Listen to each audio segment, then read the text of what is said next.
Sahib tax ஊடகத்திற்கு உங்களை அன்புடன் வரவேற்கிறேன். இந்த காணொலியில் எதிர்வரும் 2026 சட்டமன்ற தேர்தலில் தமிழ்நாடு யார் பக்கம் நிற்கப் போகிறது? ஓரளவு கூட்டணி இப்போ தெளிவாகிவிட்டது. ஒரு 6 மாதங்கள் இருந்தாலும் கூட இப்போ திமுக தலைமையிலான இந்தியா கூட்டணி அவருடைய கட்சிகள் எதுவுமே சிதறாமல் இருக்கிறது. அதுபோல் அதிமுக பாஜக கூட்டணி பிரச்சாரத்துக்கு இறங்கி விட்டார்கள்.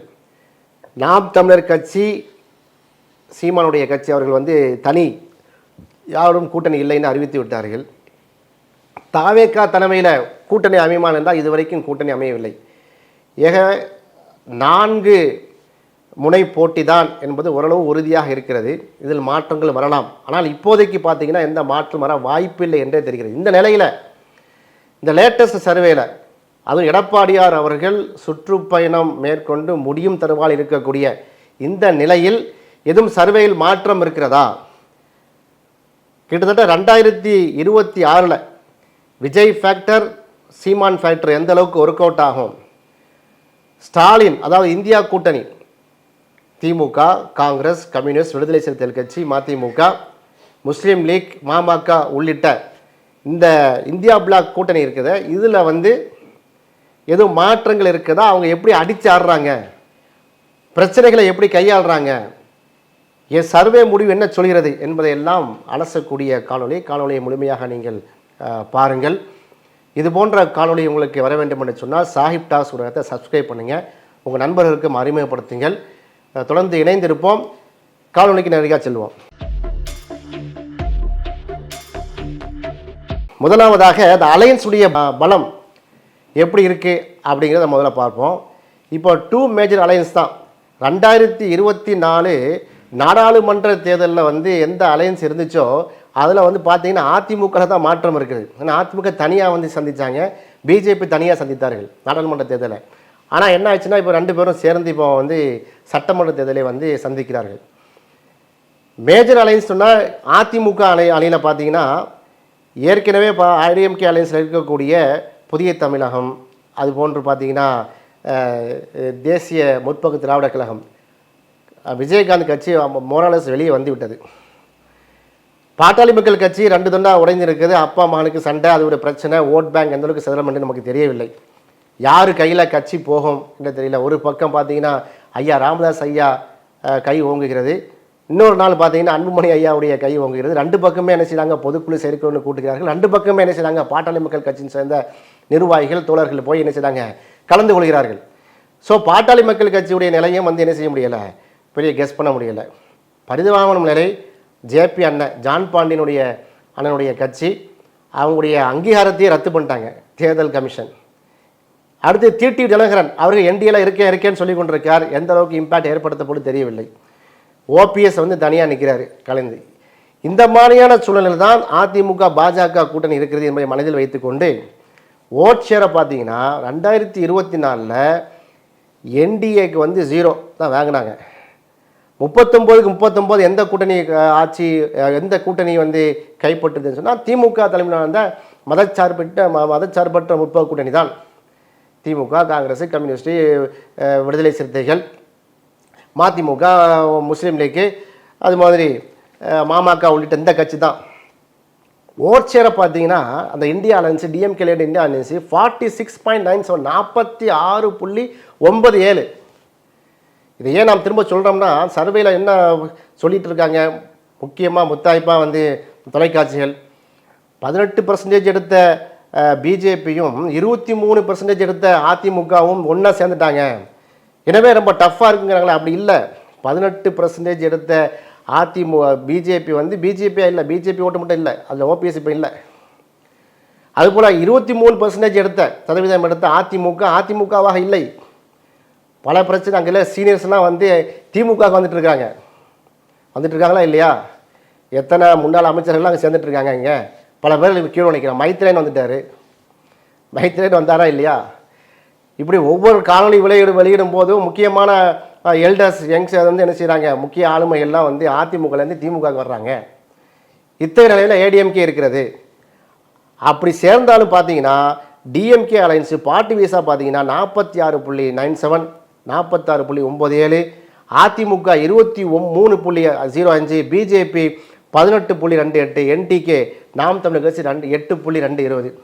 இதுதான் ஈக்குவேஷனாக இருந்திருக்குது. இப்போ வைல்டு கார்டாக இருக்கக்கூடியது விஜய் அவர்கள் எத்தனை பர்சன்ட் உடைக்க போகிறாரு? இப்போ உதாரணமாக எடுத்துக்கோங்களேன், 234 தொகுதியிலும் விஜய் கட்சி 10,000 ஓட்டு வாங்கினான்னு வைங்க. இதை வந்து தாவேக்கா தோழர்கள் வந்து என்ன செய்ய மாட்டாங்க, ஒத்துக்க மாட்டாங்க. அரசியலில் புதுசில் அவங்க வந்து ரிசல்ட் வந்த பிறகு தான் அவங்களுக்கு தெரியும் நம்முடைய கணக்குகள்லாம். அவங்க வந்து முதலமைச்சர் கனவுல இருக்கிறாங்க. 2026 வந்து விஜய் தான் சிஎம் அப்படிங்கிறாங்க. எந்த அடிப்படையில் சொல்கிறாங்கன்னு தெரியவில்லை. வாழ்த்துறோம், அவங்க எண்ணத்துக்கு அப்படி தான் சொல்ல முடியும். ஒவ்வொரு அரசியல் கட்சியும் தன் தலைவர் வந்து முதலமைச்சர் ஆக வேண்டும் என்று உற்சாகத்துக்கு சொல்கிறது தானே. அதனால் அந்த வந்து தாவேக்கா தோழர்களுக்கு வாழ்த்துக்கள். நம்ம அவங்கள வந்து குறைச்சலாம் மதிப்பிடலை. விஜய் வந்து முதலமைச்சர் ஆகணும்னா எத்தனை பர்சன்டேஜ் ஓட்டு எடுக்கணும்? தனியாக நிற்கிறார்.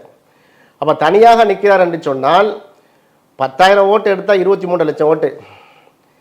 ஒரு தொகுதிக்கு வந்து 20,000 ஓட்டு எடுத்தால் தான் 50 லட்சம் ஓட்டு, 47 லட்சம் ஓட்டு கிடைக்கும். ஒரு தொகுதிக்கு 20,000 ஓட்டு வாங்கணும் சராசரியாக. அப்படி வாங்கினாதான் ஒரு 50 லட்சம் ஓட்டை நெருங்குவார் விஜய். 50 லட்சம் ஓட்டை நெருங்கினா தான் ஒரு 8% வரும். ஆட்சியை பிடிக்க வேண்டும் என்று சொன்னால் ஒரு 40% மேலே போகணும். அப்போ ஒவ்வொரு தொகுதிக்கும் 80,000 ஓட்டு வாங்கணும் விஜய். ஒவ்வொரு தொகுதியிலும் 80,000 ஓட்டு தனித்து வாங்கிடுவாரா? இதுதான் கேள்வியாக வைக்கிறோம். ஆக அந்த விஜய் ஆட்சியை பிடிக்கிறதுக்கெலாம் என்ன செய்யல, வாய்ப்பில்லை. தனியாக நிற்கும் பட்சத்தில் வாய்ப்பே கிடையாது. ஒரு மிகப்பெரிய ஒரு ஸ்பிளிட்டை உண்டு பண்ண முடியும். 10,000 ஓட்டு சராசரியாக வேணால் 23 lakhs, 20,000 ஓட்டு சராசரியாக வேணால் 50 லட்சம் வாங்க முடியும். இதைத்தான் செய்ய முடியுமே தவிர கூட்டணி பலம் இல்லாமல் தனியாக நின்றால் இதுதான் கதை. இப்போ திமுக தனித்து 22 தொகுதி வெற்றி பெற்றிருக்காங்க. 22 தொகுதி என்று சொன்னால், நாடாளுமன்ற தொகுதி என்று சொன்னால் சட்டப்போ எத்தனை இதுன்னு பார்த்துக்கிறீங்க. ஒரு சராசரியாக நீங்கள் வந்து 6 தொகுதியை வைத்துக்கிட்டாலும் பார்த்தீங்கன்னா 132 தொகுதி. 132 தொகுதி ஆளுமை செலுத்தக்கூடிய கட்சியாக இருக்குது உங்கள் இந்த கணக்குப்படி பார்த்தாலே. சரி, இது நாடாளுமன்ற தொகுதி. சட்டமன்றத்தில் எப்படி? நாடாளுமன்ற தொகுதி சட்டமன்றத்தை நம்ம வந்து வரையறுக்க முடியாது இல்லையா? உண்மைதான். 2021 யார் ஆட்சி பிடிச்சிருக்கா? ஸ்டாலின் தானே ஆட்சி பிடிச்சாரு. அப்போ பார்த்தீங்கன்னா 37.70 திமுக வந்து கூட்டணி. அதில் வந்து இந்திய தேசிய காங்கிரஸ் மட்டும் 4.2%. இன்னும் திமுக கூட்டணி தான் அது இருக்காங்க. விசிகா இருக்குது, எம்எம்கே, ஐயுஎம்எல் இருக்குது, எல்லாம் இருக்குது. இதில் பிஜேபியுடைய பர்சன்டேஜ் வந்து வெறும் 2.62% தான். பிஜேபி, பாட்டாளி மக்கள் கட்சி எல்லாம் இருந்தாங்க. அப்போ மக்கள் நீதி மையம் வந்து திமுகவோட இல்லை, திமுக வந்து எதிர்த்துருந்தாங்க. இன்றைக்கி மக்கள் நீதி மையம் வந்து திமுகவில் உள்ளே போயிட்டாங்க. மக்கள் நீதி மையத்திற்கு சற்றப்போ 2.62% வாக்கு இருக்குது. ஸோ வந்து திமுக கூட்டணிக்கு வந்து 2% வாக்கு எக்ஸ்ட்ரா செய்து கிடைத்திருக்கிறது. இப்போ இந்த பேக்ரவுண்டில் பார்க்கும்போது நீங்கள் பழைய கால்குலேஷன் 2021 சட்டமன்ற தேர்தலுடைய முடிவை வைத்து நீங்கள் கால்குலேட் பண்ணால் கூட திமுகவுடைய அணி வந்து எந்த சிதவும் இல்லாமல் எந்த சேதாரம் இல்லாமல் இருக்கும் பட்சத்தில் அதே 37.7% ப்ளஸ் 2.5% மக்கள் நீதி மையம் தான் அவங்க 40% தாண்டி போயிட்டாங்க. பழைய கணக்கை சொல்கிறேன். நீங்கள் ஆன்டி இன்கம்பன்சி 5%, ப்ரோ இன்கம்பன்சி 5% தான் அது ஒரு பெரிய இம்பேக்டை ஏற்படுத்தாது. காரணம் என்ன? அதிமுக வந்து 33% தான் இருக்கிறாங்க. ஒருங்கிணைந்த அதிமுக, ஒருங்கிணைந்த பாட்டாளி மக்கள் கட்சி, எல்லா அந்த பாஜக எல்லாம் சேர்ந்த அந்த அதிமுக கூட 33% தான் எடுத்தாங்க. அது அந்த டைமில் பார்த்தீங்கன்னா ஜெயலலிதா அம்மையாருக்கு பிறகு, எடப்பாடியாருக்கு பிறகு வந்த அந்த தேர்தல். இப்போ 4.5 வருஷமாக வந்து திமுக ஆட்சியை செய்து காமிச்சிட்டாங்க. நிறைய திட்டங்களை செய்து காமிச்சிருக்காங்க. சில குறைபாடுகள் இருக்கிறது, அது எல்லா ஆட்சியிலையும் இருக்கும். தூய்மை பணியாளர்களுடைய பிரச்சனை இருக்குது, ஆணவ படுகொலை பிரச்சனை இருக்குது, எல்லா ஆட்சியிலையும் இருந்திருக்கு இந்த மாதிரி பிரச்சனைகள். இதையெல்லாம் தாண்டி நீங்கள் கூட்டி கழித்து பார்க்கும்போது நிலையான ஒரு கூட்டணியாக, நிலையான ஒரு ஆட்சியாக இருக்கும் பட்சத்தில் தமிழ்நாட்டு மக்கள் எங்கே வாக்கு அளிப்பாங்க என்பது ஒரு கேள்விக்குறி இல்லை. அது வந்து எல்லாத்துக்கும் தெரிஞ்ச விஷயம்தான். ஒரு சர்வே ரிப்போர்ட் அதான் சொல்கிறது. ஆக இந்தியா கூட்டணி ஒரு பலமான ஒரு பாதையில் தான் இருக்கிறது. மீண்டும் இன்னைக்கு தேர்தல் இருந்துச்சுன்னா திமுக சர்வசாதாரணமாக திமுக கூட்டணி வந்து ஆட்சி பிடிக்கிற அளவு தான் இருக்கிறது. இப்போ கொஸ்டின் என்ன? எடப்பாடியார் வந்து பயங்கரமான சுற்றுப்பயணம் சென்றிருக்கிறார். அவர் சென்ற இடம்பெல்லாம் பார்த்தீங்கன்னா கொங்கு பெல்ட்லாம் பயங்கரமான மக்கள் கூட்டம் என்று சொல்கிறாங்க. இந்த கொங்கு பெல்ட்டுடைய அந்த சட்டமன்ற வாரியாக நான் சொல்கிறேன். இப்போ ஈரோடு மாவட்டத்தில் 6 தொகுதிகள் இருக்குது. என்ன தொகுதியெலாம்? Erode east, Erode west, Modakurichi, Perundurai, Bhavani, Anthiyur, Gobichettipalayam. இது மொடக்குறிச்சி மட்டும் பார்த்தீங்கன்னா பிஜேபிக்கு ஒரு சாதகமான இது. அவங்க வந்து என்ன செய்வாங்க, தலித்தை வந்து நிறுத்துவாங்க. அதில் ஈரோடு ஈஸ்ட் வெஸ்ட்டு யாருக்குன்னு தெரியும். ஏற்கனவே வந்து சட்டமன்ற இடைத்தேர்தல் நடந்து வெற்றி பெற்ற தொகுதி ஈரோடு கிழக்கு. மற்ற வந்து பவானி, அந்தியூர் வந்து டஃப் தான் என்றைக்குமே. கோபிச்செட்டிப்பாளையம் நீங்கள் கேட்க வேண்டிய அவசியம் இல்லை, மாறி மாறி தான் வெற்றி பெற்றிருக்கிறார்கள். ஆக ஈரோடில் உள்ள 5 தொகுதி எங்கே இருக்கிறது? ஈரோடு நாங்கள் ஸ்ட்ராங் பெல்ட் என்று சொல்கிறாங்க. பயங்கரமாக லட்சக்கணக்கான மக்களை வந்து எடப்பாடியார் கூட்டி காமிச்சுங்கிறாங்க. ஆனால் அந்த 6 தொகுதியில் பார்த்தீங்கன்னா இந்த நிலைமை. நாமக்கல் மாவட்டம் 6 தொகுதி இருக்குது. ராசிபுரம், சேந்தமங்கலம், நாமக்கல், பரமத்தி வேலூர், திருச்செங்கோடு, குமாரபாளையம். இதில் வந்து ரிசர்வ் தொகுதி 2 இருக்கிறது, ராசிபுரமும் சேந்தமங்கலமும். அதில் விடுதலை சிறுத்தைகள் கட்சி இந்த ஒரு பெல்ட்டில் உள்ளவங்க தான் வந்து அடிச்சு அதில் கோலச்ச முடியும். அதிமுகவில் இருக்கக்கூடிய எஸ்சி மக்கள் வந்து அங்கே கணிசமாக இருக்கிறாங்க, அது உண்மைதான். ஆனால் ரிசல்ட்டை பார்த்தீங்கன்னா இப்போ ரொம்ப டஃப்பாக தானே அங்கே இருக்குது. ராசிபுரத்தில் வந்து யார் இப்போ வெற்றி பெறுவார் பார்ப்போமா? அவருடைய பேக்ரவுண்ட் எடுத்து நீங்கள் பாருங்கள்.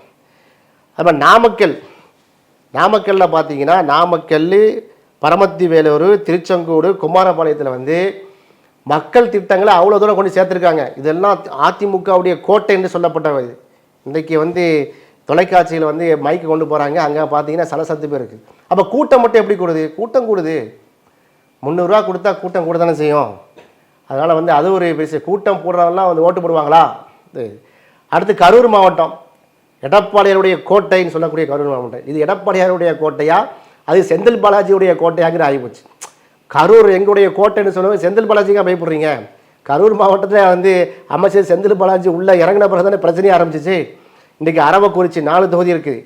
அரவக்குறிச்சி, கரூர், கிருஷ்ணராயபுரம், குளித்தலை, இந்த 4 தொகுதியிலேயே வந்து பார்த்தீங்கன்னா திமுக வேலையை ஆரம்பிச்சிட்டாங்க.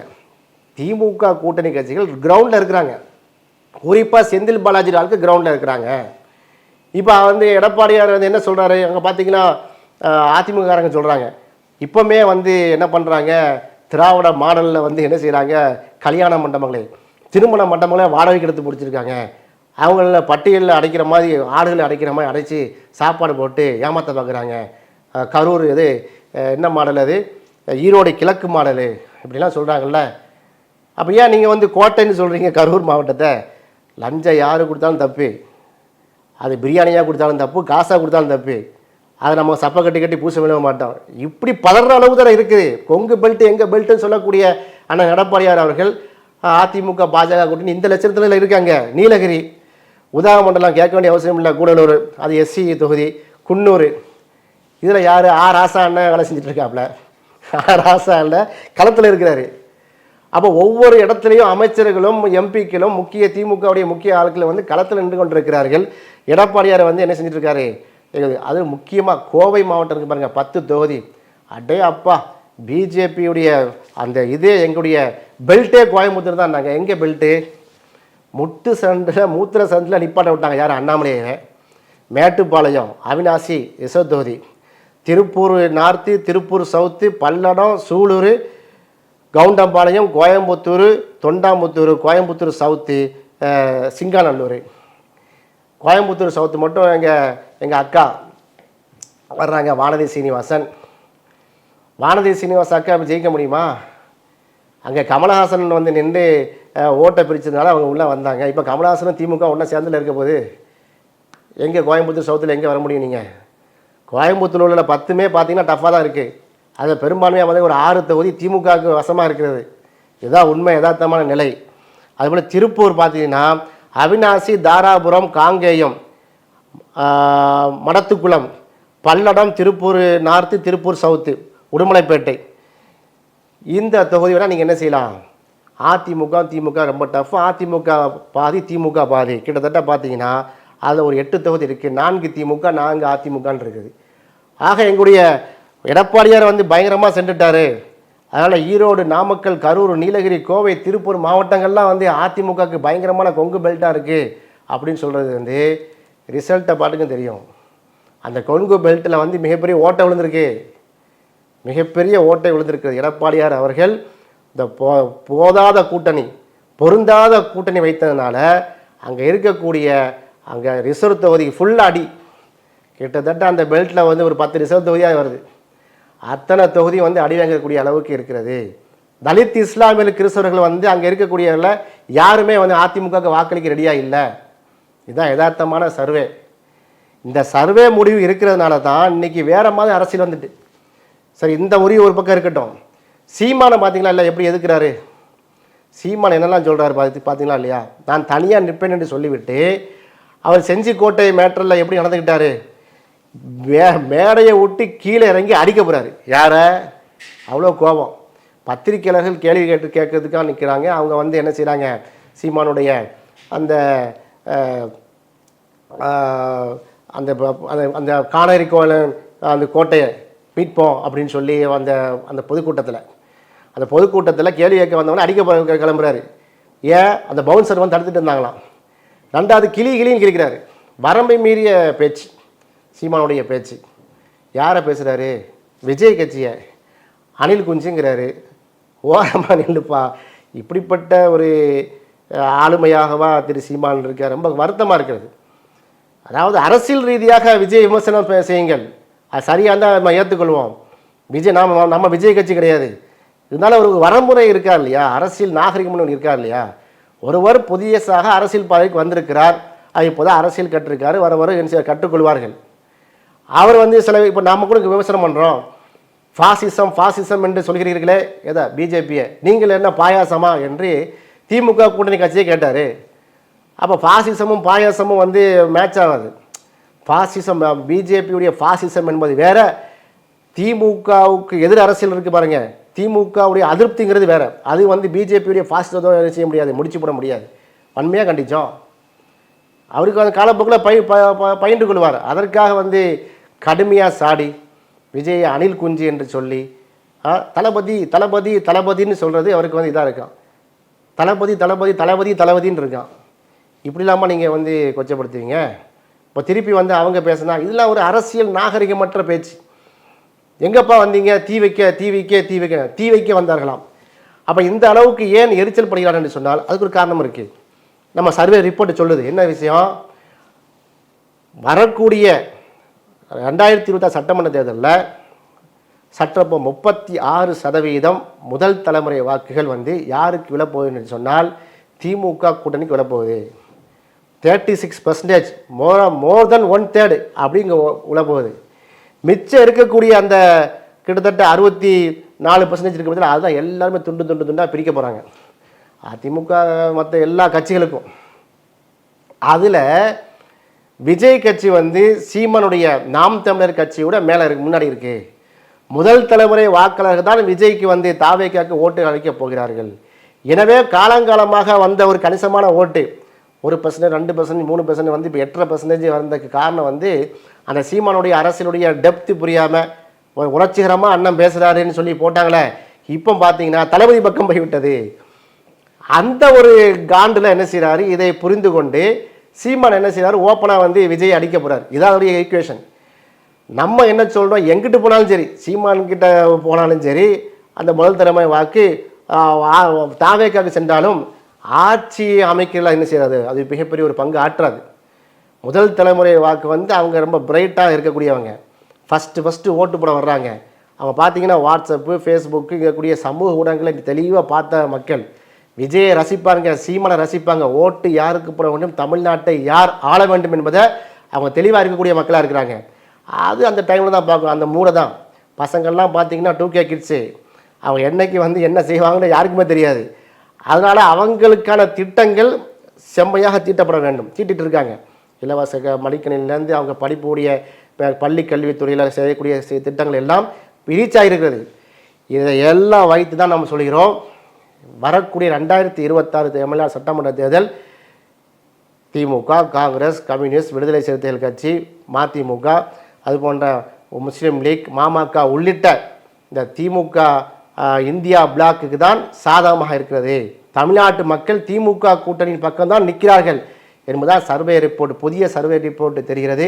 அடுத்தடுத்த காணொலியில் இன்னும் விரிவாக இதில் இருக்கக்கூடிய இன்னும் நுணுக்கமான விஷயங்களை வந்து பேசுவோம். இது போன்ற காணொலி உங்களுக்கு வர வேண்டும் என்று சொன்னால் நம்முடைய சாஹிப் டாக்ஸ் ஊடகத்தை சப்ஸ்கிரைப் பண்ணுங்கள். இணைந்திருப்போம். நன்றி.